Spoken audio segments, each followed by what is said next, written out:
ધારાસભ્ય ચૈતર વસાવા અને 18 દિવસના બાળકને હવે છોડાવશે સાંસદ મનસુખ વસાવાના અને તેમના આ નિવેદને ખળભળાટ મચાવ્યો છે।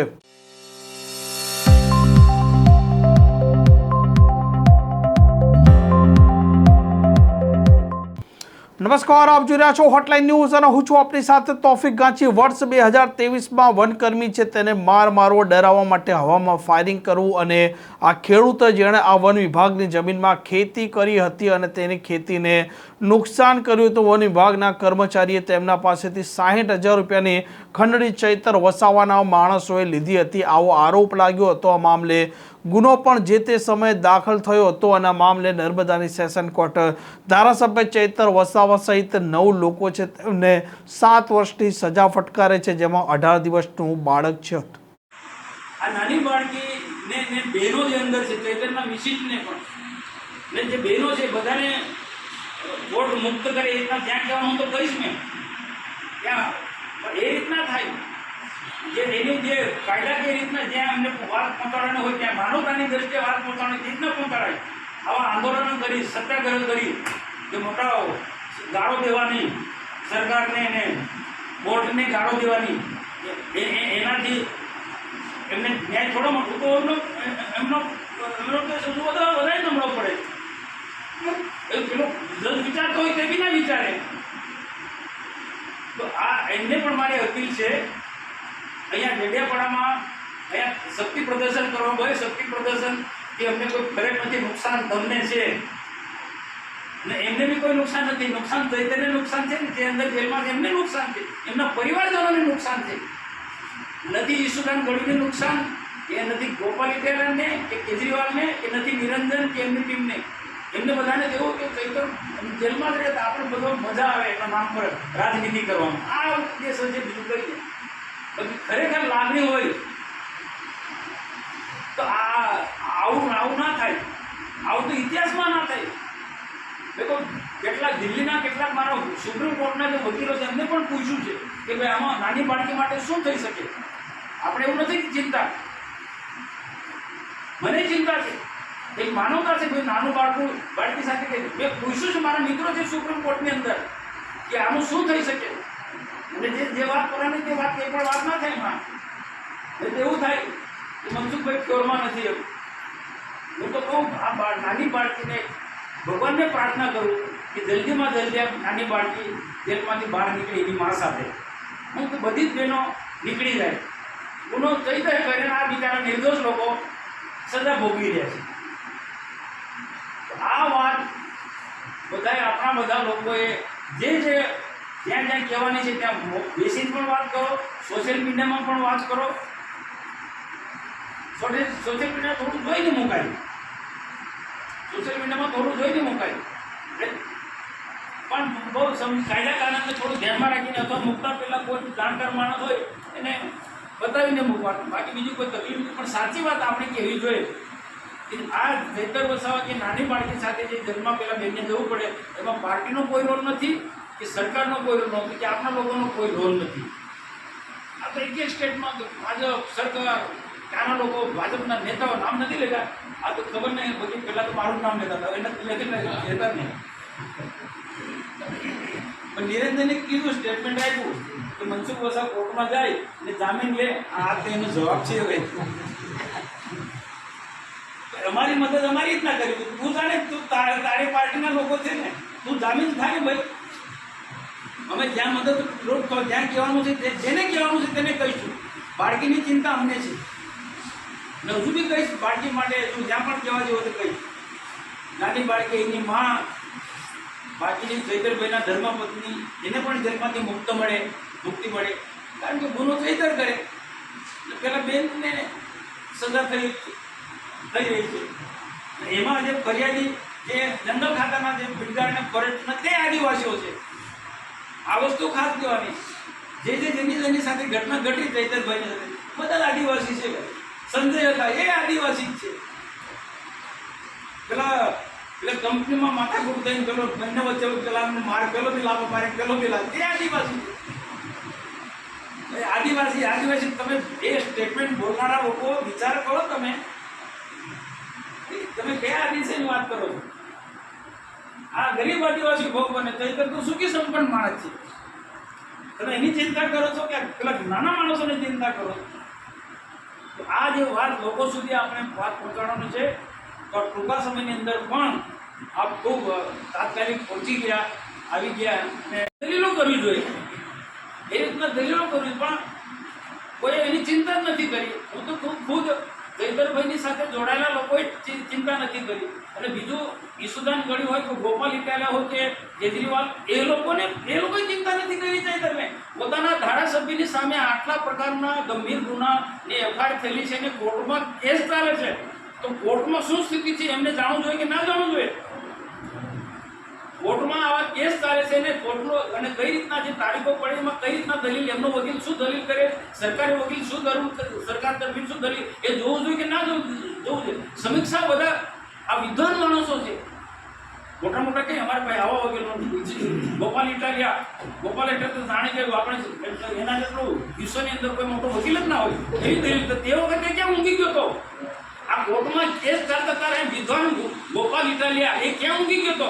એ પોલીસ ખાતામાં એને નોકરી પણ કરી, આજે વકીલ છે, બુદ્ધિશાળી માણસ છે. એક વખતે ક્યાં ઊંઘી ગયો? બીજી વાર 15-16 દિવસનું બાળક, આખી હિસ્ટ્રી તમને ખબર છે? આખી હિસ્ટ્રી આ કહેવું પડશે તમારે. એ જે કઈ જજમેન્ટ લખાય તે દિવસે કઈ બાળક જજે નથી જોયું. જે જજમેન્ટ તો એક લખાયું, આજે અલગ અલગ તારીખોમાં જે જજમેન્ટ લખાતા પહેલા એની તારીખ પડી અને એ ચર્ચાઓ થઈ, દલીલો થઈ. એ વખતે કોર્ટમાં ગયા તો એ લોકોએ કેવું જોઈએ ત્યારે ચાલતું બાળકનો જન્મ પણ નહોતો થયો, એના પહેલા અનેક તારીખોમાં આ લોકો ગયા છે.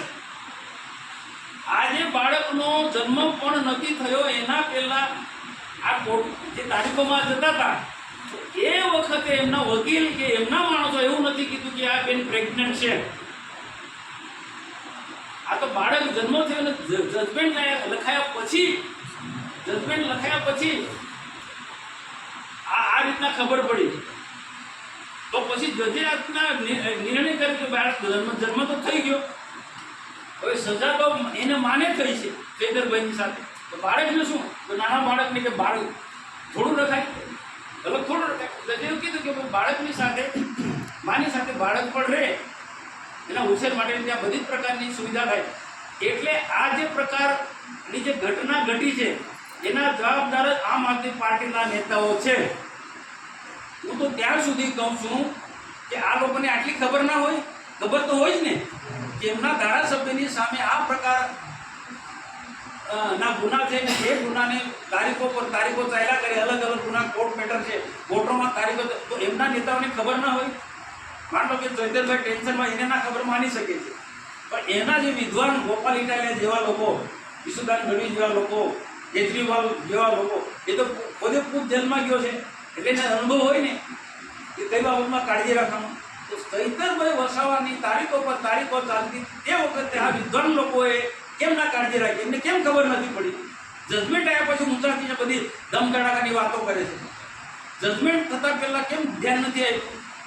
પણ મારે સીધો આરોપ છે, અગાઉ બી મીડિયા સમક્ષ આજે પણ કહું છું, તમારા લોકોએ પણ કહેવાનું, આ લોકોએ ઈર્દાપૂર્વક ચૈતરભાઈને ફસાવવો હતો, જેલમાં મોકલવો હતો. હું એના પુરાવા ઘણા આપી શકું છું. એમને ખબર હતી બધા લોકોને. કેટલાક માણસો એમને કીધું છે કે ભાઈ એની ચિંતા કરો, ચૈતરભાઈની સાથે જે તારીખો થતી એમાં આ લોકો જતા હતા, બધાને તો ખબર હોય ને કે આ લોકો કેટલી ચિંતા કરે, ઈસુદાન કેટલી ચિંતા કરે, ગોપાલ ઇટાલિયા કેટલી ચિંતા કરે છે. આ લોકોને બધાને. અને હું પણ નિરંજન આજે મારા પર એક કરે છે કે મનસુખભાઈ કે જામીન લઈને આવે, એ આ નિરંજન બી ઈચ્છે છે કે ચૈતર જેટલો જેલમાં આવે, ચૈતર જેટલો જેલમાં રહે ને એટલો નિરંજનનું બધું ચલણ એનું ચાલે અહીંયા. આ બહુ બુદ્ધિપૂર્વકની સ્ટેટમેન્ટ. આ બધી કોર્ટમાં આ લોકો જેલમાં હોય અને હવે હાઈકોર્ટમાં આખો મામલો ગયો, તો આવા સ્ટેટમેન્ટ આપવાની કોઈ જરૂર ખરી? અને બીજું કે આ હવે જેલમાં છે ને હવે પછી આ હાઈકોર્ટમાં જવાનો આખો મામલો, તો ત્યાં દલીલો કરવાની હોય, એને કઈ રીતના બચાવવાનો હોય, કઈ રીતના જામીન મળી, એ દિમાગ દોરાવવું જોઈએ. એ રીતના વિદ્વાન લોકોને બેઠકો કરવી જોઈએ. પછી અહીંયા સંમેલનો કરવાનાથી કંઈ કોર્ટ થોડી જજમેન્ટ આપવાની. તો તમે કોર્ટ પર દબાણ લાવો છો એવું થાય છે. આવા શક્તિ પ્રદર્શન કરી આમ આદમી પાર્ટી શક્તિ પ્રદર્શન કરી અને કોર્ટ પર દબાણ લાવવાની વાત કરે છે. જો આ રીતના દેશની અંદર ગુજરાતની અંદર આવી રીતના પાર્ટીના લોકો પોતાના પાર્ટીના લોકો જેલમાં જાય ને એના પર શક્તિ પ્રદર્શન કરી અને કોર્ટ પર દબાણ લાવવાની વાત તો ન્યાયતંત્રની શું સ્થિતિ થશે? ન્યાયની રીતના થવો જોઈએ. ગોપાલ ઇટાલા ઈસુદાન ગઢવી આખી આમ આદમી પાર્ટીના નેતાઓને ચૈતરના ફેમિલી માટે કોઈને પ્રેમ જ નથી. આજે 8-9 જણ જેલમાં છે એમના માટે કોઈ લાગણી નથી. એમને તો એક જ વસ્તુ કે ચૈતરભાઈ જેલમાં જાય તો એટલો આમ આદમી પાર્ટી મજબૂત થાય. આંદોલન કરનારા લોકોને ઘેર માર્ગી દો. આજે તમને કહું, શંકરભાઈ મારી સાથે ઉમરાણમાં એક મંચ પર હતા. સરકારની એમને વાહ કરી છે. મંત્રીઓને મને કીધું હું બધા મંત્રીઓને મળું છું, કામ મારા થાય છે. એટલે જમતા સાથે જમ્યા ને, જમતી વખતે પણ સાથે જમ્યા, ત્યારે મને કીધું ના હવે આપણે નવો તાલુકો બને, આપણે આદિવાસીના કામ વિકાસ કરવો છે, બધા આપણે સાથે મળીને કરવું. બધા મંત્રીઓ બી મને સાંભળે છે, બધા સારા છે. નરેશ પટેલને બી વાહ કરી, સારી રીતના વાત કરી.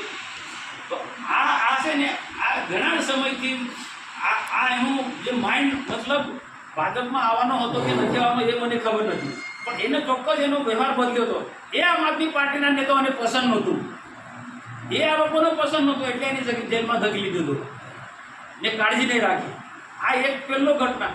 એના પહેલાં પણ અગાઉ પણ 1 વર્ષ પહેલાં ચૈતરભાઈ બધા નેતાઓની સાથે મળતા હતા, બધાની વાહ સારી વાત કરી અને ઉપર પ્રદેશના નેતાઓ સાથે કંઈ 1-2 વખત મિટિંગ પણ કરી. કંઈક જે વિષયમાં હું એમ નથી કીધું કે ભાજપમાં જોડાવા માટે એની મિટિંગો કરી. ત્યાર પછી આ બધી આખી ટીમ આવી, વેરાઈ માતાએ બધાને ભેગા કરીને ચૈતરને જબરજસ્તી બોલાય તો મનસુખભાઈના વિરુદ્ધમાં બોલ, હર્ષંકના વિરુદ્ધમાં બોલ, ભાજપના વિરુદ્ધમાં બોલ, સરકારના વિરુદ્ધમાં. પહેલાં એમના પાર્ટીનું દબાણ એટલે બોલ્યો.